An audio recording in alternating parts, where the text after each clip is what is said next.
The following program is sponsored by Friends of Life Outreach International. As a child, you walked into every room trying to discern, okay, what's the emotional climate of this room? Is it safe for me to be here? Do I need to find a way out? What state is Dad in, you know? And so it developed this ability to read emotion and read body language and read people. And so now as an adult, I can carry that into any room. Using his personal childhood trauma, Ike Miller helps you turn your difficult past into good baggage. Next on Life Today.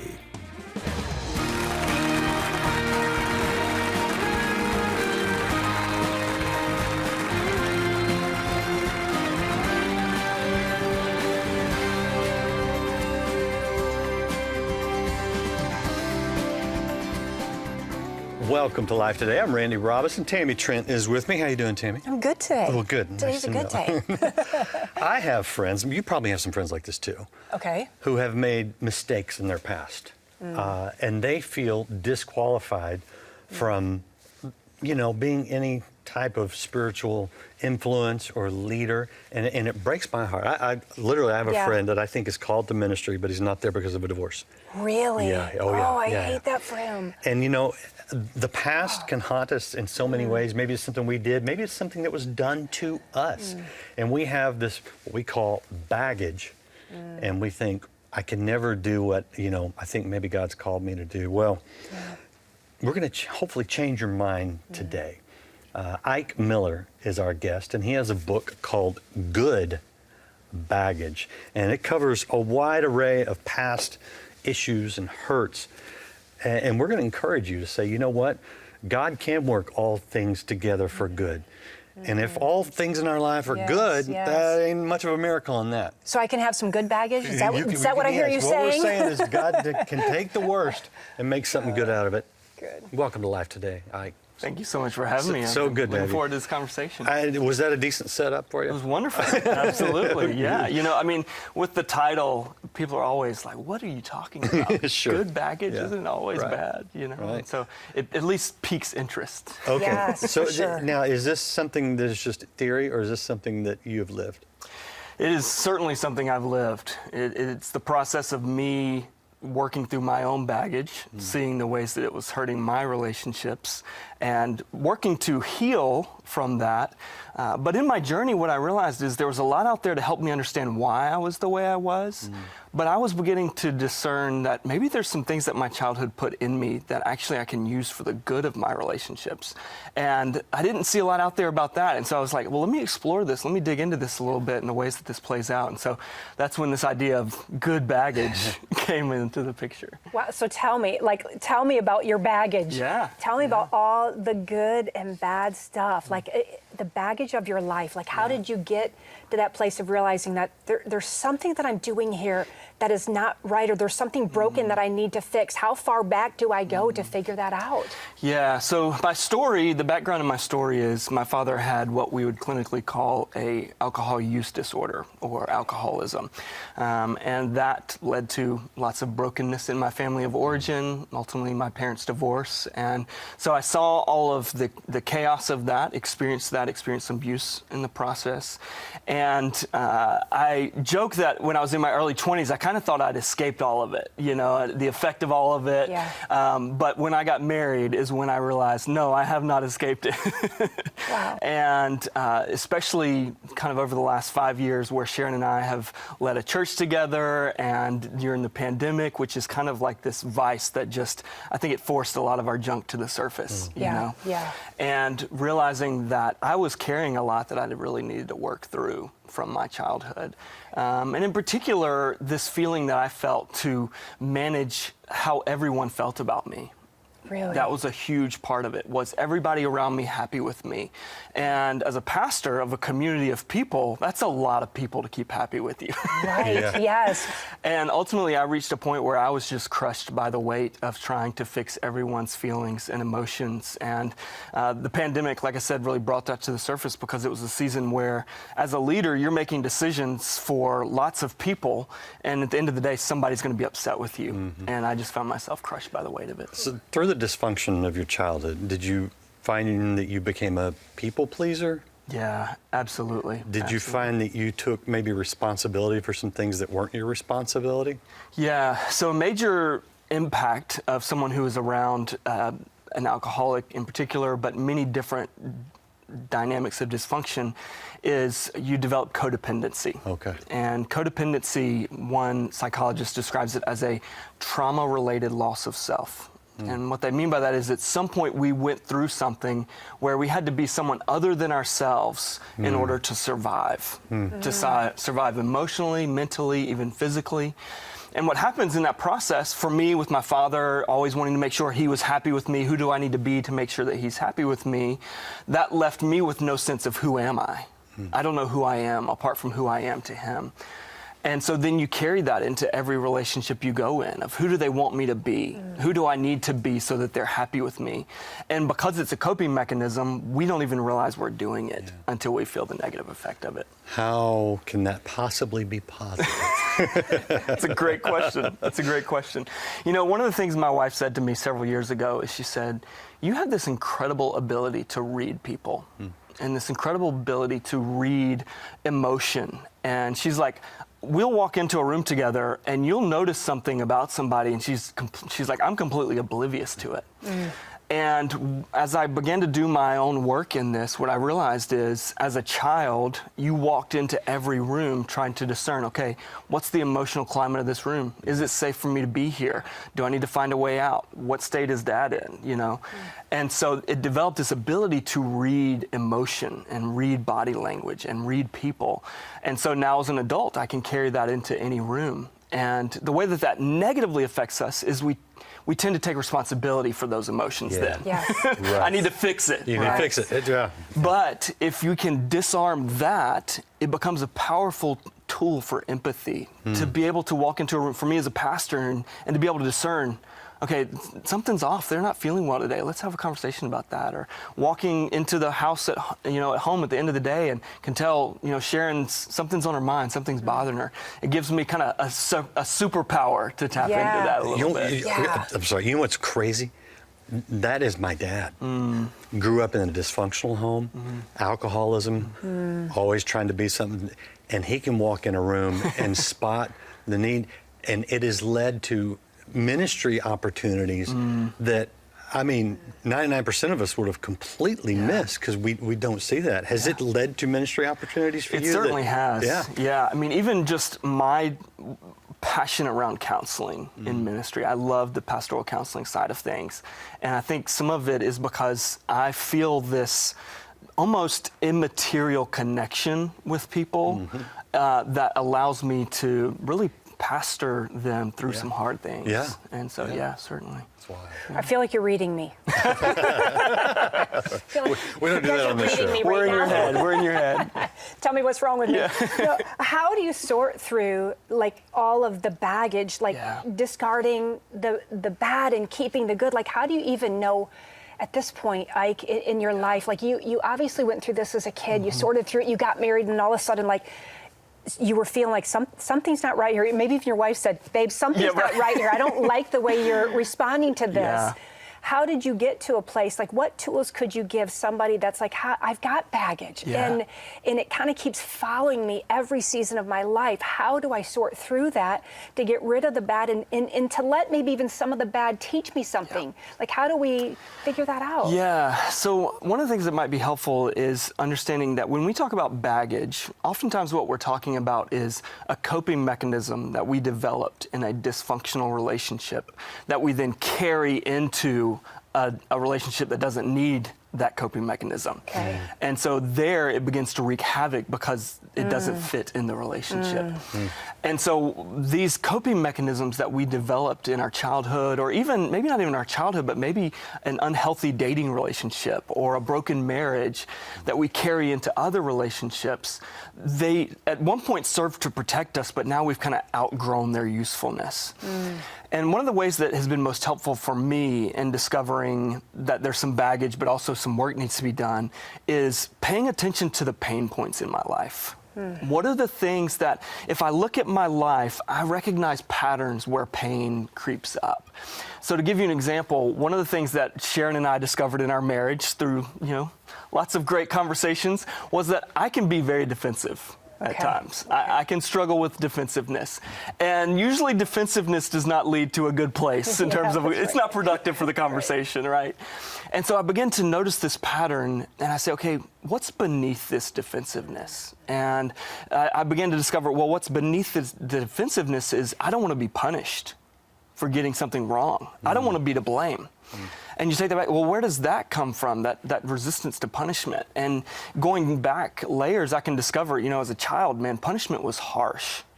And oftentimes it was given to me when I didn't deserve it. And so now whenever it feels like I'm in trouble, I'm going to be defensive because I don't want to take the fall for something that's not mine and be punished for it. And so being able to locate that and then be able to say, okay, I need to disarm that because it's negatively affecting my relationship now. So following our pain helps us to discover what's the baggage that I'm carrying now. Absolutely. How did you get to that point? Is it healthy? Is it healthy for us? Like, if you can't do it on your own, when is it time to I need help. I need counseling in this. I need someone to walk this out with me. Well, it's funny you ask that because when Sharon and I got married 14 years ago, we decided in our first year of marriage that we were going to get a counselor. Okay. And we did that not because we had big problems, but as we say, because we didn't want big problems, right? Good. And so to some degree, I would say, don't wait until you need it to go get it. Have people who speak wisdom into your life already, whether that's a counselor or a therapist or a pastor or a mentor, but get those people in your life before you need it so that they're there when you need them.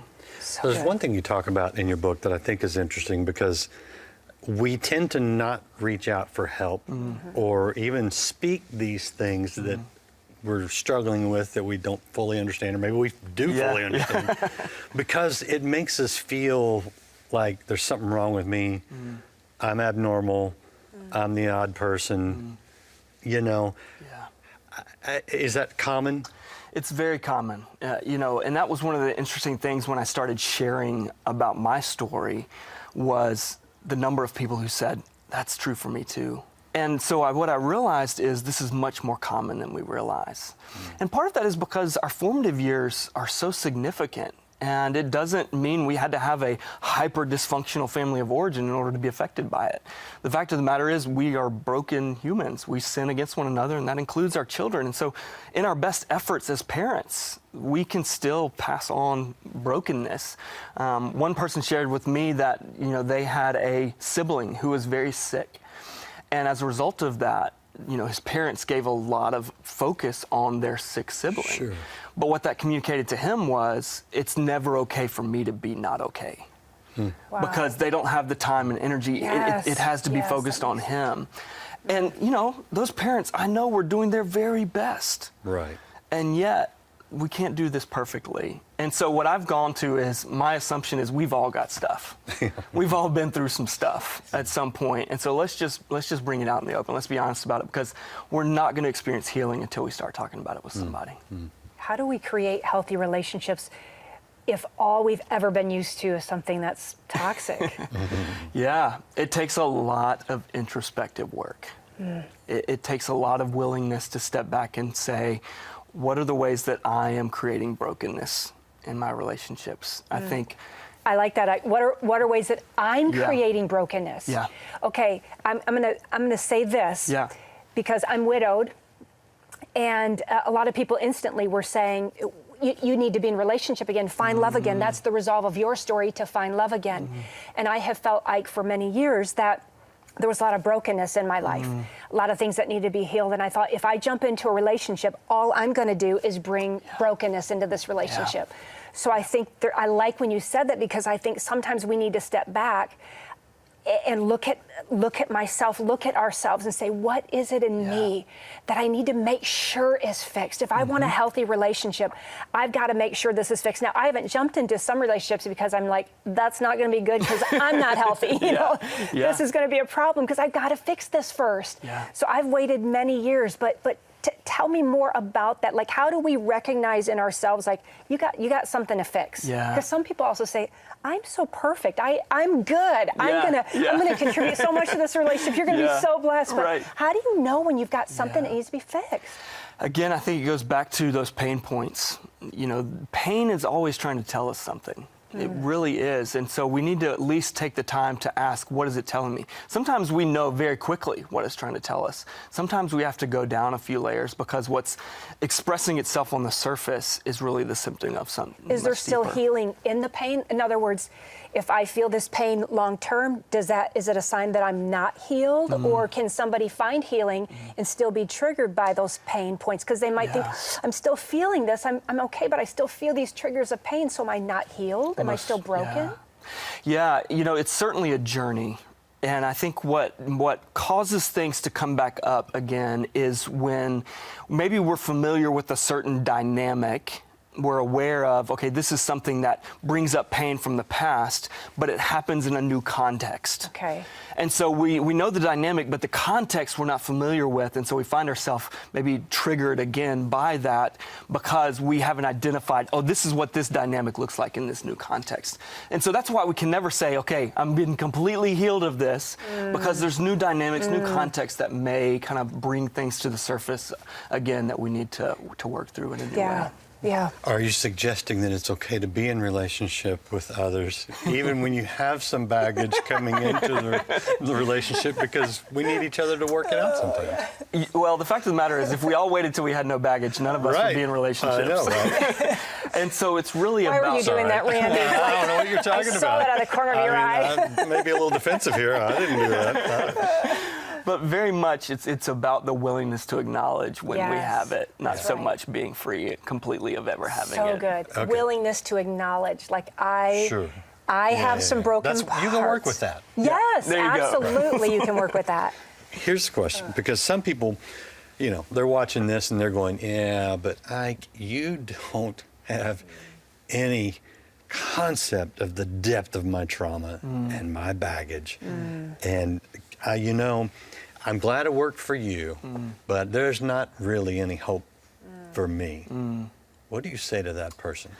Yeah, there's a couple of things. The first is, I think for that person, they may even have some religious baggage around this, because they maybe were told at some point, well, if you just believe, then Jesus will heal it and get rid of it.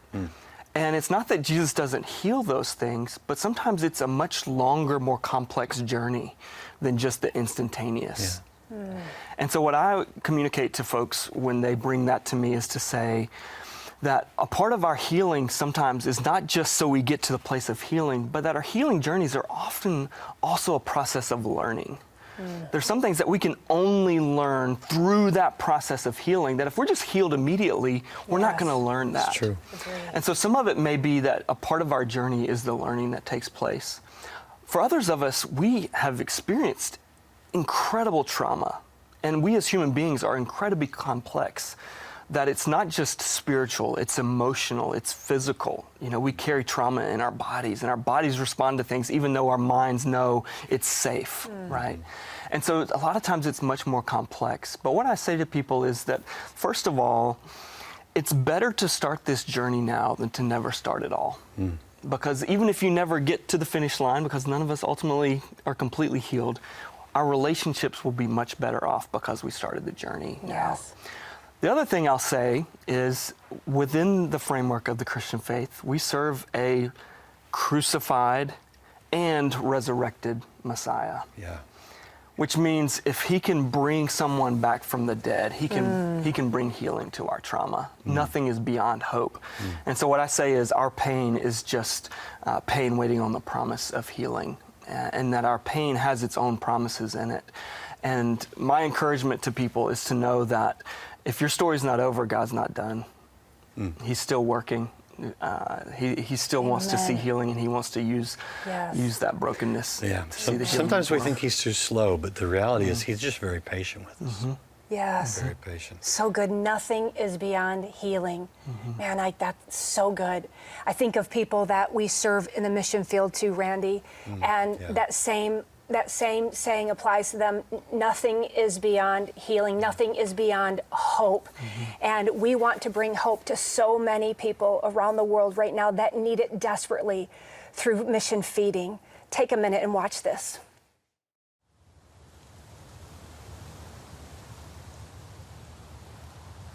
Quero ajuda para informar meus filhos para amanhã. I'm here really asking for help, especially for my children, so that they can get better education, so that tomorrow they may not be criminals. My name is Ashton, and I'm a journalist for Life Today. Recently in Angola, I met a precious mother named Madalena. And while it's difficult to convey Madalena's broken heart to those who weren't there that day, we made her a promise that we would do our best.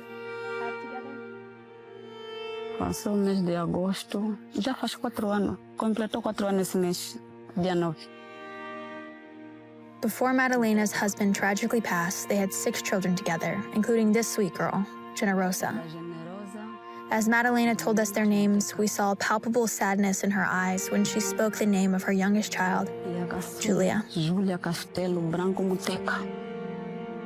Just 2 months ago, Madalena had suffered the worst loss a mother could face. Her daughter, Julia, had died as a result of malnutrition. Julia was 4 years old. Ela já é estreita, mas com a doença emagreceu. O hospital só falou comigo já. Ela falava, mana, vamos em casa. Vamos ir no papá. Your other children, I know we have one of them sitting just over here. Do they remember Julia? Ela sempre pergunta, sempre fala tanto da tigela da Júlia. Dear Heavenly Father, I know that you can see Madalena. So I pray for her today, Lord, that you would give them all that they need, more than enough food. So remember the poor. Remember the widow. Remember Julia. Together, we can make sure that another child just like her won't die, simply because they don't have enough food. There are many people out there right now saying that same prayer. God, remember me. God, send help. God, are you there?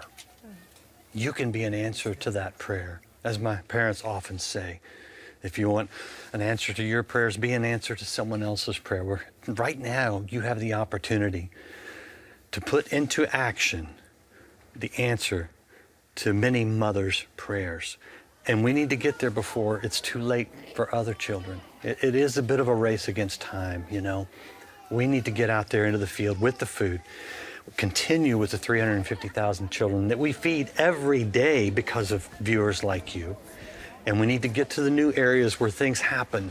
Natural disasters, floods, famines, sometimes conflicts, wars. There are many circumstances that lead to hunger. But there is one solution, and I think from our standpoint, as God's people on earth, there is one response, and that is compassion. Remember the poor. Remember the poor. It's all through Scripture. I'm asking you to remember the poor today as we close out the year. It's a time where a lot of you are considering what should I do financially in the giving area. I hope that you'll see that this is an opportunity to impact lives directly. So as we close out the year and the week of mission feeding, I'm asking you to make the best gift you can. Many of you can feed 100 children for the next 3 months with a $1,000 gift. Some of you can do even more than that. And I would ask that you would consider that prayerfully today. And if God puts it on your heart, you give whatever He puts on your heart, because it's about the giving. It's about the doing. It's the faith with the works that is alive and leads to life. But the breakdown is even a $30 gift today will help feed 3 children for the next 3 months. A $100 gift will feed 10 children for the next 3 months. You see how it works. I think the key, though, Tammy, is hearing God's voice. Yeah. It's not formulaic, you know. We try to make it in simple terms so people understand the reach and the power of what we have in place with the feeding. Yeah. But it's hear God's voice and obey. Mm-hmm. Very simple, very simple. And I, even as I'm listening to you, Randy, I'm thinking, I want to be a girl that leads with compassion. I want to be a girl that responds to a need. I want to always be real to me. And I think that's why I love being here, part of this ministry. I see the giving. I see the hearts of so many of us behind the scenes. It's important to us. We take it very seriously. So our passion is real. Life is real, and so is death. And we see that there is a need, and it is urgent, and we want to do something about it. We bring it before you as well so that you get to come alongside us and feel the blessing that we feel as well. Let's do it together. Let's do it today. Make that difference. Go online, go to your phone, and make a call and give the best gift that you can right now to impact the lives of so many people that need you, and that need me, and that need Jesus. Across the continent of Africa, children are suffering, facing severe malnutrition and even death. With food reserves gone and many areas experiencing severe famine, we urgently need to replenish supplies to keep feeding the 350,000 children who are counting on us. Through Life's Mission Feeding Outreach, your gift of love can be an answer to prayer for a hurting and hungry child in their time of need. Call now with your life-saving gift of $30, $50, or $100 to help feed and care for 3, 5, or 10 children for 3 full months. With your gift of any amount, we'll send you the brand new Life Planner. Bound in soft touch leather, this planner will help you with your daily walk with space for you to record your appointments, goals, inspirational notes, and prayers. With your gift of $100 or more, please request the God's Promise Serving Bowl. This beautiful and versatile ceramic bowl is decorated with 2 Corinthians 9:8 and will make a lovely addition to your table or home. Finally, with your gift of $1,000 or more to help feed and care for 100 children, be sure to request our inspiring bronze sculpture, Consider the Birds, inspired by Jesus' words in Matthew 6:26. This is the last week. Please call, write, or make your gift online. This is the last week, not just of the year, but of this outreach on television. We will be doing it year-round with your support. But I really hope that you will do the best you can today, because it will have such a huge impact. We can do it. We can be the love of Christ. We can feed more and more people. So go to the phone, go online, give the best gift you can. And if you want Ike's book, just request it. We'll send it to you. Yeah, it's all you got to do. It's that simple. With any gift that you can give today. I want to send you Good Baggage, How Your Difficult Childhood Prepare You for Healthy Relationships by Ike Miller.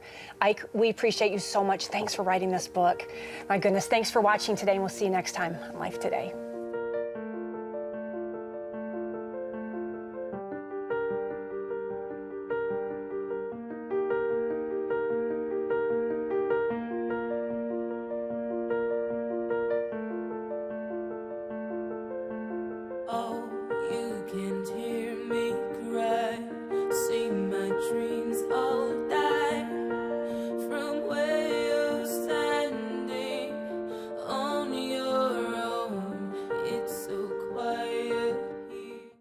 I always say church hurt is the worst kind of hurt because it's like getting stabbed in the back while you're looking the person in the eye. Finding hope and healing through perseverance, tomorrow.